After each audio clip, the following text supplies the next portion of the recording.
Я хожу в кружок автомодерна, здесь делают машины, кинжал, здесь очень интересно. Интересно заниматься этими деталями, собирать различных роботов. Увлекательное дело.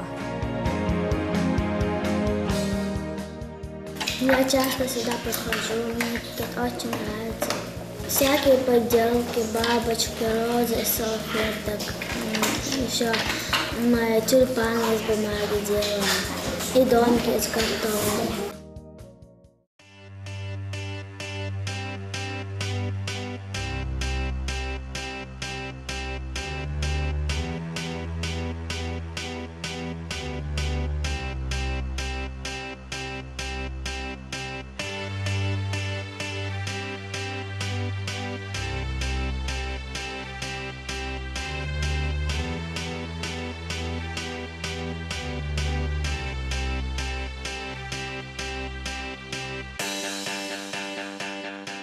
Когда я первый раз сюда пришел, мне было очень интересно.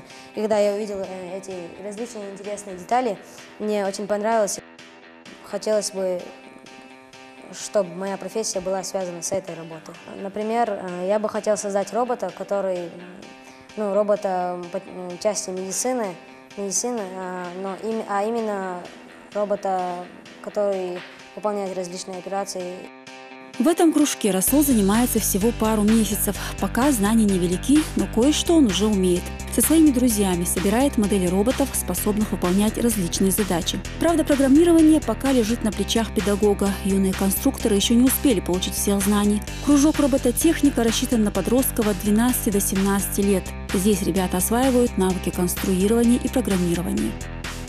Нам понадобится, по-моему, 2 сервопривода, 1 датчик распознавания цвета, 1 микропроцессорный модуль и несколько составляющих. Из него мы должны собрать четко и быстро. Максимально быстро мы должны будем разобрать и собрать робот. Ребята готовятся к ежегодному фестивалю робототехники. Совсем скоро им предстоит продемонстрировать свои умения перед широкой публикой. Мы собираем робота, который будет участвовать в различных нескольких соревнованиях и который будет выполнять различные действия, задачи.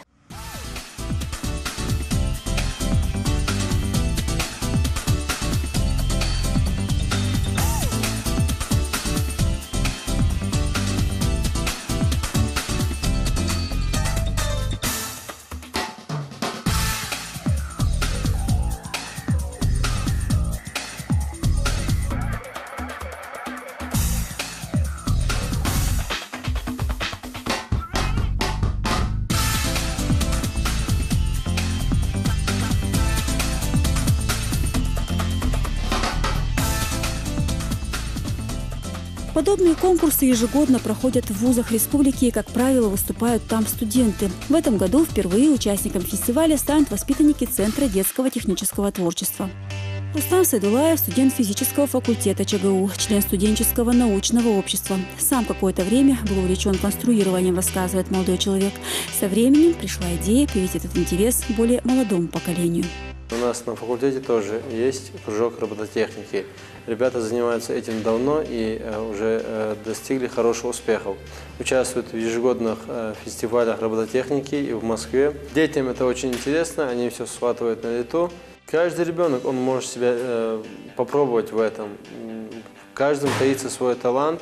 Дети, они могут быть, например, один может быть силен в программировании, другой в сборке механической части.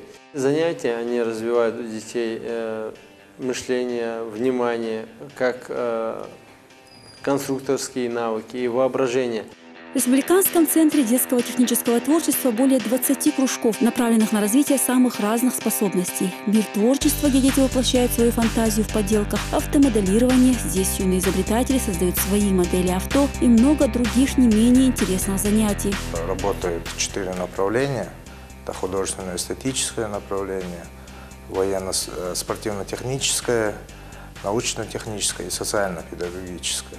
Мы занимаемся внешкольной работой и заодно выявляем одаренных детей, которых дальше сопровождаем вплоть до предпрофессиональной подготовки. Дети, которые учатся в нашем центре, занимают все призовые места на республиканских мероприятиях И мы сейчас ведем работу над тем, чтобы расширять наше присутствие именно на мероприятиях федерального масштаба. Всего более 700 детей обучается в этом центре.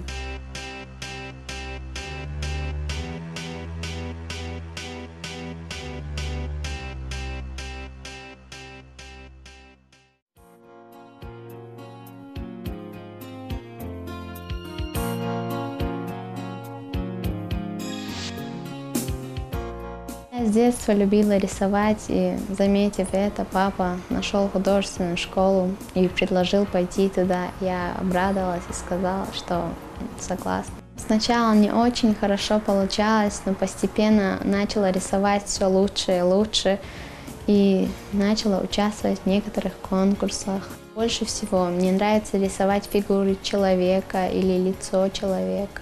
Графика у меня лучше получается, хотя пейзажи получаются тоже неплохо.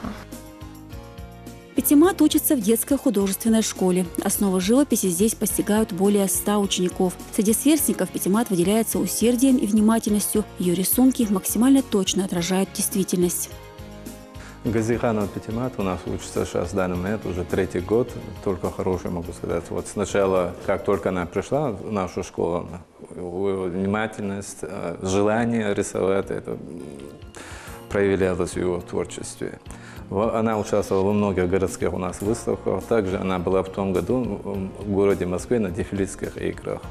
Там была награждена грамотой за участие в этих играх. При проведении республиканских выставок она неоднократно занимала призовые места, была награждена подарками также.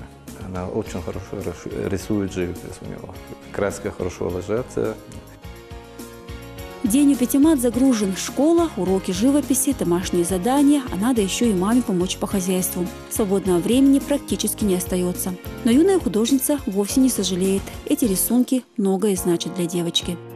Здесь у меня разные рисунки, натюрморты и лица, портреты. Но больше всего мне нравится вот этот пейзаж. Я люблю рисовать отражение. Отражение в воде, горы. А вот этот рисунок я рисовала на Дельфийских играх. Многим понравилось.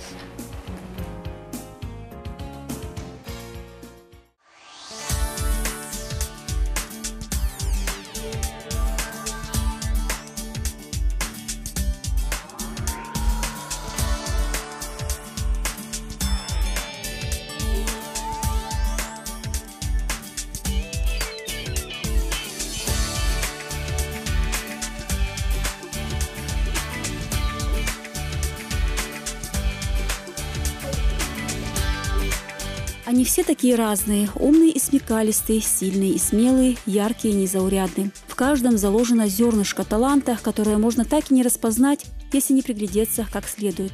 Внимание родителей и правильный подход педагогов – вот две составляющие, от которых зависит, найдет ли себя человек уже во взрослой жизни. И здесь важную роль играет дополнительное образование. Дополнительное образование детей – это вид образования, направленный на всестороннее развитие детей, в основном в духовно-нравственном, физическом и интеллектуальных направлениях. В системе образования нашей республики функционирует 107 учреждений дополнительного образования, которые работают по 5 направлениям. В том числе физкультурно-спортивное направление. У нас функционирует 49 детско-юношеских спортивных школ. Также функционируют дома детского творчества, дома детского технического творчества, центры туризма и экскурсий. Особым спросом среди школьников пользуются спортивные школы. В их стенах воспитывают более 40 тысяч юных спортсменов, которые активно выступают как на республиканских, так и на межрегиональных соревнованиях. В общем, дети интересуются всеми направлениями дополнительного образования. Однако и здесь есть над чем работать. Самая большая проблема в системе дополнительного образования в нашей республике – это отсутствие должным образом наличие материально-технической базы учреждений дополнительного образования детей. Наряду с этим есть, конечно, и проблема с кадрами у нас. и проблема с повышением квалификации именно в системе дополнительного образования. И в этой связи Министерство образования нашей республики в этом году запустило программу повышения квалификации педагогических работников именно системы дополнительного образования. И буквально сегодня 212 педагогов дополнительного образования на базе Чеченского государственного педагогического института у нас прошли повышение квалификации, именно педагоги дополнительного образования.